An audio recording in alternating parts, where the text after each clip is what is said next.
नमस्कार। इस वक्त के बुलेटिन के साथ हाजिर हूं मैं अनुपम। सबसे पहले बात करते हैं बड़ी खबर की। बुधवार को उत्तर प्रदेश के कई जिलों में तूफान ने तांडव मचाया है। आंधी तूफान से सबसे ज्यादा नुकसान आगरा मंडल में देखने को मिला है, जहां मौत की आंधी ने 24 लोगों की जान ले ली है। वहीं 24 से ज्यादा लोग जख्मी हुए हैं। सबसे ज्यादा नुकसान ग्रामीण इलाकों में देखने को मिला है। वहीं सहारनपुर में भी तूफान ने कहर बरपाया है। तूफान की चपेट में आकर 2 लोगों की मौत हो गई है, तो मुजफ्फरनगर में तेज आंधी के साथ आई बारिश से खड़ी फसल तबाह हो गई। शामली में टूटे पेड़ मौत की आंधी की गवाही दे रहे हैं। मौसम के बिगड़े मिजाज को देखकर मौसम विभाग ने अलर्ट जारी किया है। पश्चिमी उत्तर प्रदेश के साथ साथ पूर्वी उत्तर प्रदेश के गोरखपुर, देवरिया, बलिया, महाराजगंज और बहराइच में तेज हवाओं के साथ बारिश की संभावना है। सरकार की तरफ से संबंधित जिलों को अलर्ट रहने के निर्देश दिए गए हैं। उत्तर प्रदेश में मौसम का मिजाज लगातार बदल रहा है। इसे लेकर मौसम विभाग ने अलर्ट जारी किया है। मौसम विभाग के अनुसार गोरखपुर, देवरिया, बलिया, महाराजगंज और बहराइच के साथ साथ पश्चिमी उत्तर प्रदेश के बरेली, मुरादाबाद और मेरठ से जुड़े इलाकों में तेज हवाओं के साथ बारिश हो सकती है। सरकार की तरफ से संबंधित जिलों को अलर्ट रहने के निर्देश दिए गए हैं। उत्तर प्रदेश में मौसम विभाग का अलर्ट है। अगले 48 घंटों के लिए मौसम विभाग ने अलर्ट जारी किया है। पूर्वांचल और पश्चिमी उत्तर प्रदेश के लिए यह अलर्ट जारी किया गया है। तेज आंधी और तूफान के साथ बारिश की संभावना है। गोरखपुर, देवरिया, बलिया में ओले गिरने की संभावना है। महाराजगंज, बहराइच में भी मौसम विभाग का अलर्ट है। बरेली, मुरादाबाद, मेरठ में तेज बारिश के आसार हैं। संबंधित जिलों को अलर्ट रहने के निर्देश दिए गए हैं। सरकार की तरफ से अधिकारियों को निर्देश दिए गए हैं। खत्म हो गया था, निकाला था। इसकी सांस चल रही थी उदय सिंह की, वो अब रास्ता में बता रहे हैं कि दिखा नहीं है कि खत्म हो गया था। उसके पैर और औरत के पैर और वो मौके पर तुरंत आ गए थे और बाकायदा यहाँ पर सभी जो मेदाई के साथ में इलाज कर रहे हैं और कोई ऐसी बात नहीं है। आगरा में बीती रात आए विनाशकारी तूफान ने 24 लोगों की जिंदगी छीन ली। मरने वालों में कई बच्चे भी शामिल हैं। सभी शवों को पोस्टमार्टम हाउस भेजा गया है और पोस्टमार्टम जारी है। जायजा लिया हमारे सहयोगी आरिफ खान ने। आगरा में आए विनाशकारी तूफान ने 2 दर्जन से अधिक लोगों की जान ले ली है। इस वक्त हम पोस्टमार्टम हाउस के बाहर खड़े हैं और आप ये देख सकते हैं ये पोस्टमार्टम हाउस है, जहां पर करीब 24 के आसपास बॉडी अंदर रखी गई है और उनका पोस्टमार्टम यहां शुरू होने वाला है। साथ ही बगल में जो आप भीड़ देख रहे हैं, जिन लोगों की मौत हुई है उनके घर वाले हैं और ये इस बात का इंतजार कर रहे हैं कि पोस्टमार्टम उनका जल्दी से हो और उनकी जो डेड बॉडी है उनको हवाले कर दिया है। तो कुल मिलाकर यह है कि इस तूफान ने 2 दर्जन से अधिक लोगों की मौत ली है और तमाम तबाही मचाई है। सवाल प्रशासन के ऊपर खड़ा होता है कि इतना बड़ा तूफान आ गया लेकिन प्रशासन ने कोई अलर्ट जारी नहीं किया। आरिफ खान, न्यूज़ 18, आगरा।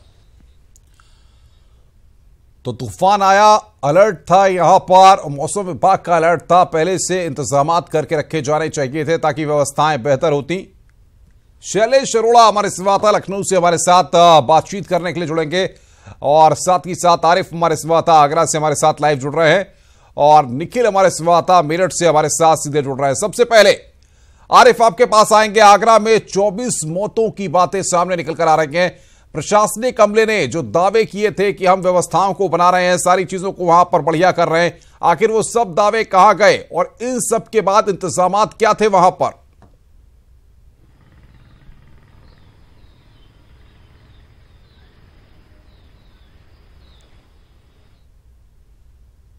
ने इंतजाम नहीं किए। 11 अप्रैल को जो तूफान आया था उसके बाद तमाम अलर्ट जारी किए गए थे कि आज तूफान आएगा, कल तूफान आएगा, इस तरह की तमाम बातें प्रशासन करता रहा। लेकिन जब बीती रात को तूफान आया उससे पहले प्रशासन ने कोई ऐसा अलर्ट जारी नहीं किया जिससे लोग सतर्क हो जाएं और अपनी जान बचा सके। तो कुल मिलाकर यह है कि प्रशासन के ऊपर सवाल खड़े हो रहे हैं कि इतना बड़ा तूफान आया और प्रशासन को जानकारी नहीं मिल पाई। क्या मौसम विभाग क्या कर रहा था या जो जितनी भी एजेंसियां हैं जुड़ी हुई वो आखिरकार क्या कर रही थी। तो सवाल खड़ा होता है कि इतनी बड़ी तबाही हो गई और प्रशासन ने कोई अलर्ट जारी नहीं किया। जी बिल्कुल। निखिल, अगर मेरठ की बात करें तो फिलहाल मौसम कैसा है और कल जिस तरीके से आधी बारिश आई, तूफान आई, उससे कितना नुकसान वहां पर हुआ है? देखिए अनुपम, मैं आपको बता दूं कि मौसम का मिजाज बिगड़ा हुआ है, लेकिन बड़ी बात यह है कि इन 24 मौतों का जिम्मेदार कौन है।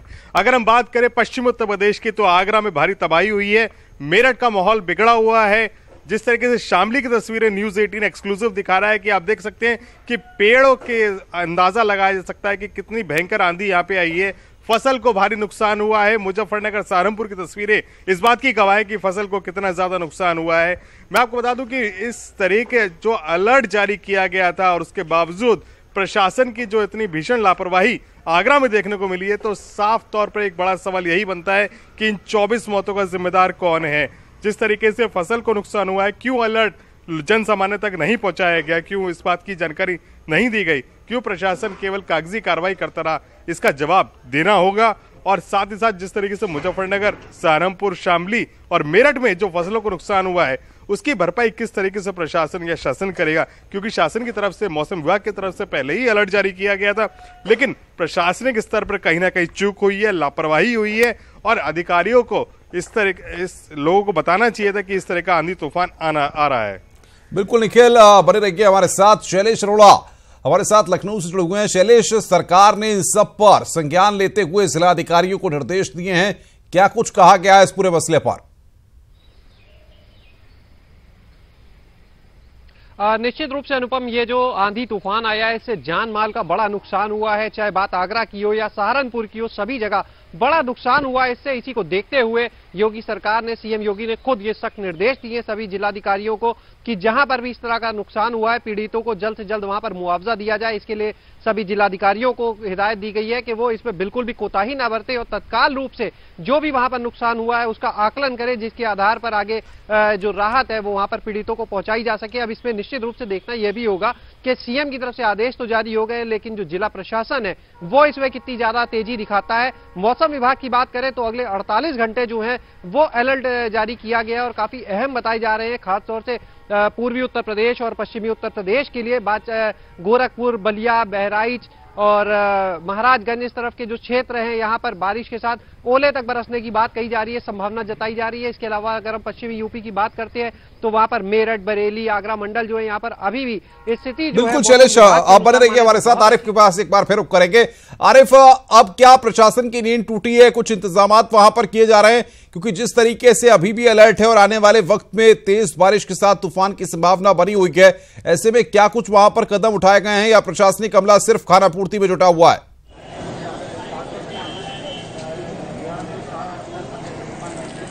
अनुपम, जिस तरह से रात तूफान आया था उसको देखते हुए अभी मौसम पूरी तरह साफ नहीं हुआ है। लगातार मौसम में बादल हैं, तेज हवाएं भी चल रही हैं। तो जब इतनी बड़ी त्रासदी आ गई उसके बाद प्रशासन के लोग जागे हैं, रात भर घूमते रहे ताकि जो पीड़ित लोग हैं उनका जायजा लिया जा सके और जो नुकसान हुआ है उसका जायजा लिया जाए। तो कुल मिलाकर यह है कि इतनी बड़ी त्रासदी के बाद अगर प्रशासन जाग रहा है तो ये सवाल प्रशासन के ऊपर फिर खड़ा होता है कि आखिरकार कर क्या रहे थे, कब तक आप सोते रहेंगे, कब तक लोगों के मरने का आप इंतजार करेंगे। तो कुल मिलाकर यही है कि लबोलवाब ही निकलता है कि प्रशासन सोता रहा और लोग मरते रहे और यही हाल रहा। तो चूंकि एक महीने में 2 बार ये तूफान आया है, तो 2 बार तूफान आने का मतलब ये है कि कहीं ना कहीं बड़ी त्रासदी हुई है। पिछली बार भी लोग मरे थे, इस बार भी करीब 24 लोगों की मौत हुई है। तो प्रशासन को इस मामले पर जिम्मेदारी लेनी चाहिए और बड़ी गंभीर कदम उठाना चाहिए। और जो अरे बने रहिए आप हमारे साथ। निखिल की तरफ एक बार फिर रुख करेंगे। निखिल, अगर बात करें प्रशासनिक मशीनरी की तो वो इस सब पर किस तरीके से रिएक्ट कर रही है, क्योंकि अलर्ट जाहिर तौर पर है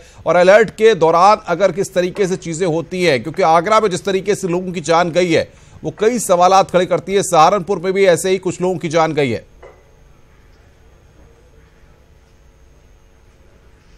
देखिए, बिल्कुल वाजिब सवाल है अनुपम आपका कि प्रशासन इस समय क्या कर रहा है। ये एक बड़ा सवाल यहां पर बन गया है, क्योंकि शासन ने पहले ही अलर्ट किया था, जो जरूरी इंतजामात हैं वो कर लेने चाहिए थे। लेकिन उसके बाद जिस तरीके से आगरा में मौतों का तांडव हुआ है, सहारनपुर में 2 लोगों की जान चली गई, इसके अलावा अगर बात करें मुजफ्फरनगर की तो भारी फसल को नुकसान हुआ है, मेरठ में भी फसल को बड़ा नुकसान हुआ है। लेकिन उसके बावजूद अब प्रशासन की नींद टूटी है। आला अधिकारी अब मौके पर पहुंचकर हालातों का जायजा ले रहे हैं। और मैं आपको बता दूं कि जो फसल का नुकसान हुआ है उसका आकलन किया जा रहा है, यानी महज खाना पूर्ति बनकर रह गया है अलर्ट।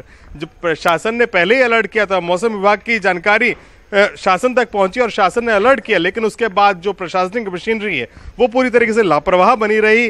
तो आंधी तूफान आता रहा, तबाही मचती रही, लेकिन प्रशासनिक अधिकारी हाथ पर हाथ धरे बैठे रहे। जिस तरीके से फसलों को नुकसान हुआ है तो बड़ा सवाल यही है, क्यों जानकारी नहीं दी लोगों को कि अपनी फसलों को सुरक्षित कर लें या फिर सुरक्षित स्थानों पर चले जाएं।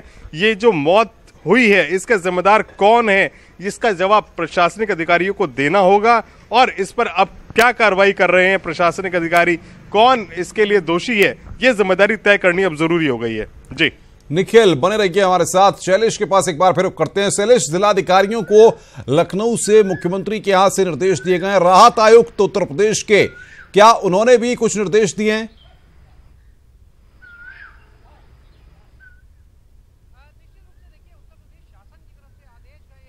और सीएम के निर्देश के बाद ही ये आदेश भेजे गए हैं सभी जिलाधिकारियों को कि वहां पर जल्द से जल्द राहत जो है वो मुहैया कराई है पीड़ितों को। देखिए, सरकार ने अपना यहां पर जो भूमिका थी वो जितनी जल्दी हो सकता था इसकी घोषणा कर दी है राहत देने की, लेकिन अब जो मेन उसमें हम कह सकते हैं जो जिम्मेदारी है वो जिला प्रशासन की होगी ऐसे में, क्योंकि जिला प्रशासन के स्तर से ही वो लोग चिन्हित किए जाएंगे जिनको राहत दी जानी है। शैलेश रोकेंगे, इस वक्त हमारे पास बड़ी खबर आ रही है। तूफान से आई मौत की तबाही, आगरा मंडल में मृतकों की संख्या 36 हुई है।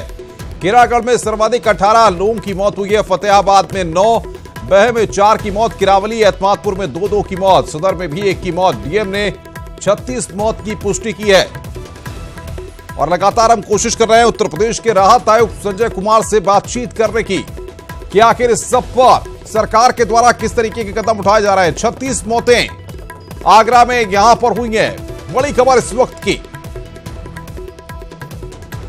आगरा मंडल में मृतकों की संख्या 36 हुई है। खैरागढ़ में सर्वाधिक 18 मौतें हुई हैं, फतेहाबाद में 9, बह में 4 की मौत, किरावली एतमादपुर में 2 की मौत, सदर में भी 1 मौत हुई है। डीएम ने यहां पर 36 मौतों की पुष्टि की है आगरा के जिलाधिकारी ने। हिमांशु बातचीत करने के लिए हमारे साथ जुड़े हुए हैं। हिमांशु, 36 मौतें हुई हैं, अलर्ट के बावजूद इस तरीके से इतनी मौतें होना, कई सवाल खड़े हो रहे हैं। जी अनुपम, सबसे बड़ी बात ये बता दें आपको कि ये 36 मौतें सिर्फ आगरा जनपद में हुई हैं। मंडल में आंकड़ा काफी बढ़ेगा, 50 के ऊपर जा सकता है। और इस मामले में सबसे बड़ी चूक जो हुई है, लगातार अलर्ट जारी हुआ है, बार बार अलर्ट जारी हुआ है, लेकिन जब तूफान आता है तो अलर्ट जारी नहीं होता है। कल तूफान आ गया और इसका अलर्ट मुश्किल से 1 घंटे पहले जारी हुआ। इसके पहले जो अलर्ट जारी हुए थे वो 3 दिन पहले, 2 दिन पहले जारी हुए थे। तो एक तरह से प्रशासन कहीं भी तैयार नहीं था इस बड़े तूफान को झेलने के लिए। और पिछली बार जब 11 अप्रैल को तूफान आया था तो 24 लोगों की मौत हुई थी, तब रफ्तार 130 की थी। इस बार 132 किलोमीटर प्रति घंटा की रफ्तार से आया तूफान। और सबसे ज्यादा नुकसान जो है खैरागढ़ क्षेत्र को उठाना पड़ा, जहां 18 मौतें हुई, कुल 36 की मौत है। लेकिन जिला प्रशासन का कहना है ये आंकड़ा अभी बढ़ेगा, चूंकि और भी जो ब्लॉक है उनसे कलेक्ट किया जा रहा है मौत का आंकड़ा, और ये संभवतः आंकड़ा काफी भयावह हो सकता है। एसएन मेडिकल कॉलेज में भीड़ लगी हुई है, वहां भी हम गए थे, वहां परिजनों की भीड़ लगी हुई है, सैकड़ों लोग वहां हैं, रोते बिलखते लोग। तो बड़ा ही भयावह दृश्य है, लोग दहल गए हैं इस जो तूफान से और लोगों को गहरा आघात पहुंचा है इस तूफान से। अब प्रशासन राहत और बचाव के कार्य में जुटा हुआ है। सुबह डीएम और एसएसपी लौटे हैं राहत बचाव कार्य करके। अब सबसे बड़ा सवाल यही, आपात बैठक भी होने जा रही है थोड़ी देर बाद, डीएम बैठक लेंगे आपात। तो सब कुछ तैयारियां जो पहले होनी चाहिए थी वो तूफान के बाद हो रही हैं, ये दुर्भाग्य है। जी अनुपम। हिमांशु, नजर बना के रखिए, आगे भी हम आपसे अपडेट लेते रहेंगे। हिमांशु बता रहे थे कि जिलाधिकारी आगरा ने 36 मौत की यहां पर पुष्टि की है। और बातचीत करने के लिए तमाम हमारे साथ बने हुए हैं। एक बार फिर आरिफ की तरफ रुख करेंगे। आरिफ, 36 मौतें हो चुकी हैं, हिमांशु बता रहे थे कि जिलाधिकारी ने इसकी पुष्टि कर दी है। अब यहां पर प्रशासनिक अमले पे सवाल खड़े हो रहे हैं और जाहिर तौर पर प्रशासनिक अमले को जवाब देना होगा। 36 मौतों का जिम्मेदार कौन है?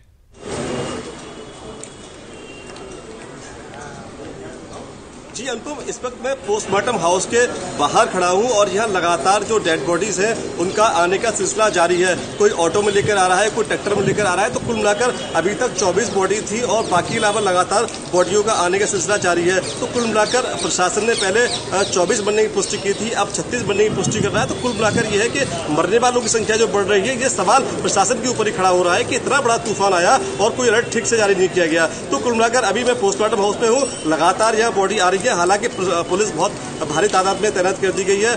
जिन लोगों के जो उनकी मौत हुई है उनके परिजन यहाँ भारी संख्या में मौजूद है। तो कुल मिलाकर लोगों में आक्रोश है कि इतनी बड़ी तबाही आई, लेकिन उनको इस बात की कोई भनक ही नहीं लग पाई कि आखिरकार कैसे उन लोगों की मौत हो गई, क्यों आखिरकार ये इस तरह से आया और इसका जिम्मेदार कौन है। तो कुल हालांकि ये त्रासदी है, जिम्मेदार नहीं हो सकती, लेकिन ये जो प्रशासनिक व्यवस्था है इस बात को एक तस्दीक कर सकता है, एक अलर्ट जारी कर सकता है। अरे बिल्कुल, आप बने रहिए हमारे साथ। निखिल की तरफ रुख करेंगे। निखिल, जिस तरीके से स्थितियां हैं, जिस तरीके से अलर्ट था, जिस तरीके से चीजें हुई, आगरा में बता रहे थे हिमांशु हमारे संवाददाता कि कुछ घंटों पहले ही अलर्ट जारी किया गया और उसके बाद इस तरीके से आंधी तूफान ने कई लोगों की जान ले ली। 36 मौतें आगरा में हो चुकी हैं। सिर्फ अगर आगरा मंडल की बात करें या सब जगहों का आंकड़ा जोड़ें तो ये आंकड़ा काफी बढ़ सकता है।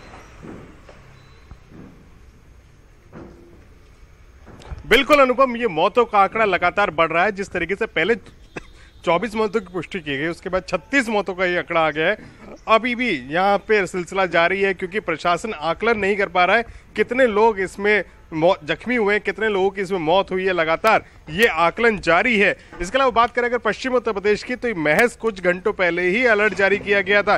ये बात बिल्कुल सही है, क्योंकि आगरा इसकी साफ गवाही दे रहा है कि जिस तरीके से लोगों की मौतें हुई हैं, तो कहीं ना कहीं इसके लिए प्रशासन जिम्मेदार है, क्योंकि जो पूरा अलर्ट है वो पहले ही शासन की तरफ से भेजा गया था, जरूरी इंतजामात के लिए कहा गया था, लेकिन उसके बावजूद प्रशासन कुंभकर्णी नींद सोता रहा। और जिस तरीके से मौतों का आंकड़ा लगातार बढ़ रहा है, तो कहीं ना कहीं जिम्मेदारी भी तय होनी चाहिए किन लोगों की वजह से, किन अधिकारियों की वजह से ये हादसा हुआ है। और जिस तरीके से लोगों में अलर्ट नहीं पहुंचा, लोगों ने अपने आप को सुरक्षित नहीं किया, इसका जिम्मेदार कौन है। अगर बात करें मुजफ्फरनगर की, तो यहां पर भी फसलों को भारी नुकसान हुआ है। सहारनपुर की बात करें, वहां भी फसलों को नुकसान हुआ है, 2 लोगों की मौत भी हुई है। इसके अलावा शामली के भी विजुअल्स न्यूज़ 18 एक्सक्लूसिव दिखा रहा है कि किस तरीके से भीषण आंधी का सामना वहां करना पड़ा है। बिल्कुल, लेकिन मैं आपको बता दूं कि अलर्ट की सिचुएशन हमारे साथ शैलेश की तरफ एक बार रुक करेंगे। शैलेश, जिस तरीके से जिलाधिकारी को या तमाम जिलों में जो और अधिकारी हैं उनको इन अलर्ट्स के बाद गंभीरता दिखानी चाहिए थी, क्योंकि जिस तरीके से आंधी तूफान आ रहा है, लोगों की मदद वहां पर अगर उस समय की जाती, बाकायदा तमाम जो राहत के लिए फोर्सेस हैं उनको वहां पर लगा दिया जाता, तो शायद ये तस्वीर नहीं उभरती। और आगरा में 36 मौतें हो चुकी हैं और ये आंकड़ा अगर सब जगह का मिलाया जाएगा तो काफी बढ़ सकता है। ऐसे में सवाल यहां पर यह कि उत्तर प्रदेश में तमाम जो अधिकारी लखनऊ में बैठे हैं, अब उनके द्वारा क्या कदम उठाए गए हैं, क्योंकि जो होना था वो हो गया, अब क्या कुछ होगा। निश्चित रूप से अनुपम, आप बिल्कुल सही कह रहे हैं। देखिए, आंधी तूफान को भले ही नहीं रोका जा सकता, लेकिन उससे होने वाली जो तबाही है उस पर कहीं ना कहीं कुछ हद तक कमी जरूर लाई जा सकती है। उसके लिए जरूरत है तो सिर्फ और सिर्फ समय से जो इंतजामात हैं उनको किए जाने की, ये पूरी जिम्मेदारी होती है जिला प्रशासन की। जिला प्रशासन जो है, अगर वो मौसम विभाग के अलर्ट के बाद समय से अपनी जो आपदा प्रबंधन के काम होते हैं उनकी तैयारी करके रखता है, तो निश्चित रूप से जो भी जान माल का नुकसान होता है, खास तौर से मरने वाले या घायल लोगों की संख्या, उसमें जरूर कमी आ जाती है। और इस बार जिस तरह से अभी तक 36 मौतों की पुष्टि तो डीएम की तरफ से की गई है, लेकिन अगर हम बात करें आगरा मंडल, जिस तरह की तबाही आई है और जिस तरह से वहां पर स्थानीय लोगों की बात की जाए, तो निश्चित रूप से ये आंकड़ा अभी और ज्यादा हो सकता है। बिल्कुल शैलेश, लगातार हम कोशिश भी कर रहे हैं, हमारी टीम लगातार कोशिश कर रही है राहत आयुक्त संजय कुमार से बातचीत करने की, उनसे ये जानने की कि आखिर इस सब पर मुख्यमंत्री के द्वारा जो निर्देश दिए गए हैं उसके बाद राहत आयुक्त के द्वारा क्या कुछ कदम उठाए जा रहे हैं। लगातार न्यूज़ 18 की टीम इस संदर्भ में राहत आयुक्त संजय कुमार से बातचीत करने की कोशिश कर रही है। हमारे संवाददाता हिमांशु इस वक्त हमारे साथ आगरा से जुड़े हुए हैं। हिमांशु, 36 मौतें हो चुकी हैं, प्रशासनिक अमला बैठ के कर ले, रणनीति बना ले या कुछ भी कर ले, इन लोगों की जिंदगी वापस नहीं आ सकती। जो कदम पहले उठाने चाहिए थे, जो फोर्सेस को जो राहत के काम पहले किए जाने चाहिए थे, जो व्यवस्थाएं पहले करके रखी जानी चाहिए थी, अब उनको करने से फायदा क्या है। 36 मौतों के बाद प्रशासन थका हुआ है कायदे से देखा जाए तो, क्योंकि रात में जगना पड़ा है प्रशासनिक अधिकारियों को, चाहे डीएम हो चाहे एसडीएम हो, तो एक ही रात से इस वक्त रुकेंगे बातचीत करने के लिए। उत्तर प्रदेश के राहत आयुक्त संजय कुमार जी हमारे साथ जुड़ गए। संजय कुमार जी, बहुत बहुत स्वागत है आपका न्यूज़ 18 पर। थैंक यू, नमस्कार। दुखद खबर है और ऐसी खबर जाहिर तौर पर हर किसी को ये पल जो है बहुत निराश कर रहा है कि उत्तर प्रदेश में सिर्फ आगरा में 36 मौतें हो चुकी हैं आंधी और तूफान से, और उत्तर प्रदेश के बाकी जिलों में यह आंकड़ा और भी बढ़ सकता है। आप राहत आयुक्त हैं, मुख्यमंत्री के यहां से क्या निर्देश दिए गए हैं, सभी जिलों में राहत के लिए क्या कदम उठाए जा रहे हैं संजय जी? ये जो आपने जो आज अभी बात कही है कि आगरा के अतिरिक्त सहारनपुर मंडल में, अब मुरादाबाद मंडल में भी और बरेली मंडल में भी जान माल की हानि की सूचना है। यह फिगर तकरीबन 50 के आसपास पहुंच सकती है, अभी टेंटेटिव मैं बता रहा हूं। अभी अगले 1 घंटे में एग्जैक्ट फिगर्स सारी सामने आ जाएंगी, मानहानि, पशु हानि आदि। परंतु हमने सभी कलेक्टर से बात की है और कमिश्नर साहबान से भी अनुरोध किया है कि अगले मुख्यमंत्री के स्पष्ट निर्देश है कि 24 घंटे के अंदर जितने भी लोग हताहत हुए हैं, डेथ या इंजरी हुई है, उन सबको राहत जो वितरण का कार्यक्रम सुनिश्चित किया जाए। जो लोग गंभीर रूप से घायल हैं, उनका निजी रूप से सीनियर ऑफिसर जाकर के उनको अटेंड करें, देख ले कि उनका इलाज ठीक से चल रहा है। और यह स्पष्ट निर्देश है कि 24 घंटे के अंदर ये कंप्लायंस होनी चाहिए। लेकिन सवाल यहां पर खड़ा होता है कि आगरा में इससे पहले भी इस तरह की तस्वीर उभर चुकी है, उससे कोई सबक नहीं लिया गया। इसको लेकर के भी बाकायदा अलर्ट था, अलर्ट के बाद चाहते तो कुछ फोर्सेस को लगा करके जो राहत के लिए जो टीमें होती है उन सबको पहले से मुस्तैद किया जा सकता था, कदम उठाए जा सकते थे।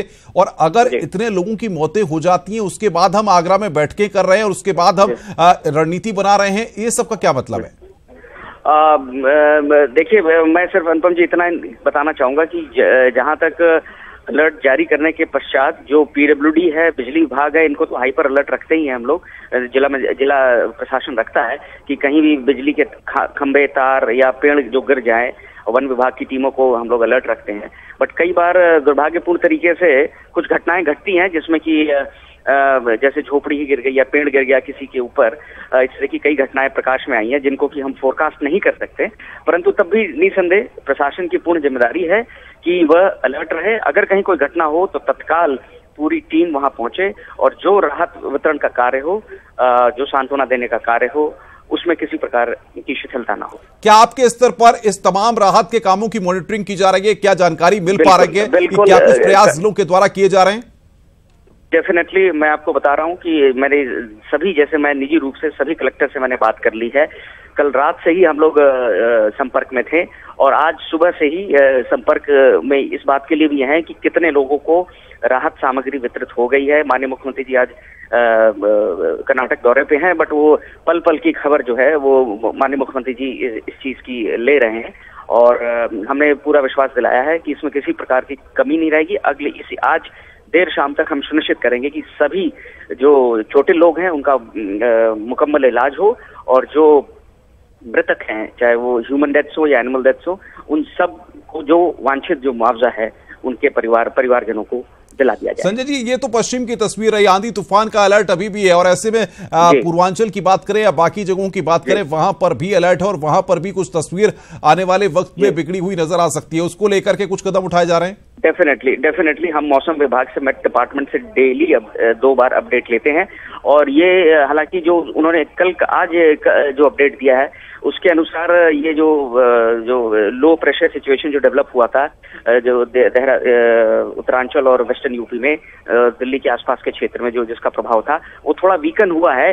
बट इस तरह की कि हर 2-3 दिन में घटनाएं आने वाले वक्त में हो सकती हैं। जैसे टेम्परेचर राइज कर रहा है, 42 डिग्री 43 डिग्री तक पहुंचेगा, तो इस तरह की फ्रीक्वेंसी, इंसिडेंट्स की फ्रीक्वेंसी, स्टॉर्म्स की, लोकल स्टॉर्म्स की फ्रीक्वेंसी बढ़ेगी। क्या अधिकारियों को इस तरह के भी कोई निर्देश दिए गए हैं कि दफ्तर में बैठ करके सिर्फ रणनीति न बनाए बल्कि मौके पर जाकर के जहां पर स्थितियां खराब हुई हैं, जहां पर लोग परेशान हैं, वहां पर जाके वास्तविकता में चीजों को देखें और वहां पर समस्या का हल करें? बिल्कुल, जो आप बात कह रहे हैं, मैंने यही बात स्पष्ट रूप से कलेक्टर से कही है कि सभी एसडीएम्स, एडीएम्स और कुछ प्रमुख जगह जहां ज्यादा नुकसान हुआ है वहां कलेक्टर साहब खुद मुआयना करके सिचुएशन को मॉनिटर करें और देखें कि जो छोटे लोग हैं उनका मुकम्मल इलाज हो रहा है और जो हताहत हुए हैं उन्हें जो। बिल्कुल संजय जी, मैं रोकूंगा। इस वक्त आपको बड़ी खबर आ रही है हमारे पास। चित्रकूट से तेज आंधी तूफान में मौत हुई है। विकास भवन की जर्जर दीवार गिरी है। दीवार गिरने से छात्रा की दबकर मौत हुई है। दीवार से बंधी गाय को छोड़ने गई थी वहां पर छात्रा। चित्रकूट में भी यहां पर आंधी तूफान से मौत हुई है। संजय जी, चित्रकूट में भी आपको बता दें कि आंधी तूफान से वहां पर मौत हुई है। विकास भवन की वहां पर जर्जर दीवार गिर गई है।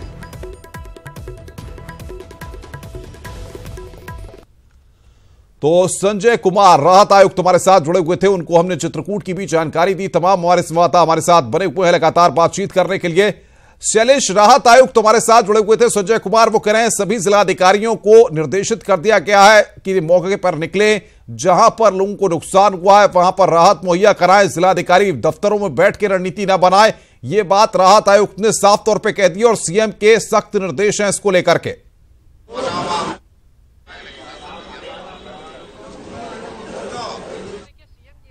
कर्नाटक दौरे पर हैं, लेकिन बावजूद इसके वो लगातार एक एक पल की अपडेट ले रहे हैं, क्योंकि मामला जो है वो काफी अब गंभीर है और स्थितियां जो है वो लगातार बिगड़ती हुई नजर आ रही है। जिस तरह से आगरा में आंधी तूफान आया और 36 लोगों की मौत की सूचना अब तक आ चुकी है, सहारनपुर में मौतें हो चुकी हैं, चित्रकूट में अभी ताजा खबर आई कि वहां पर इस तरह का हादसा जो हुआ है निश्चित रूप से। तो उसके बाद अब जितने भी बाकी जिले हैं उनको भी लगातार धीरे धीरे करके अलर्ट किया जा रहा है और तेजी के साथ। और ऐसे में देखिए एक जो बड़ी बात ये सामने आती है वो ये भी है कि जो इस तरह के जर्जर भवन है, अगर सरकारी भवन इस तरह से जर्जर स्थिति में रहेंगे तो वहां पर बिल्कुल शैलेश रोकेंगे। निखिल, इतना बताइए, राहत आयुक्त जो दावे कर रहे हैं कि जिलाधिकारियों को निर्देश कर दिया गया है, निर्देशों पर कुछ अमल हो रहा है क्या? अधिकारी दफ्तर से बाहर निकल रहे हैं, कहीं जा रहे हैं, किसी की मदद हो पा रही है? देखिए अनुपम, जिस तरीके से राहत के दावे हैं, अधिकारियों को निर्देश भी किया गया होगा, लेकिन जो प्रशासनिक मशीनरी है वो शायद अपनी ही चाल से चल रही है। कोई अधिकारी मौके पर पहुंचने की कोशिश नहीं कर रहा है, लगातार केवल टेलीफोनिक निर्देश दिए जा रहे हैं। राहत आयुक्त कलेक्टर को कह रहे हैं, कलेक्टर एसडीएम को कह रहे हैं, एसडीएम अपने पटवारी को कह रहे हैं, लेकिन ये टेलीफोनिक दौर ही जारी है। मैं आपको बता दूं कि पश्चिम उत्तर प्रदेश के हालात इस समय भगवान भरोसे ही है, क्योंकि आंधी कभी भी आ सकती है, आंधी का दौर लगातार जारी है। और जिस तरीके से राहत आयुक्त दावे कर रहे हैं कि हर 2 दिन बिल्कुल निखिल, बहुत बहुत शुक्रिया आपका, आरिफ आपका बहुत बहुत शुक्रिया, शैलेश आपका भी बहुत बहुत शुक्रिया हमारे साथ जुड़ने के लिए। तो इस बड़ी खबर पर लगातार हमारी नजर बनी हुई है, जो भी अपडेट आ रहा है न्यूज़ 18 अपने दर्शकों तक सबसे पहले पहुंचा रहा है। फिलहाल एक ब्रेक के लिए, ब्रेक के बाद जल्द हाजिर होते हैं।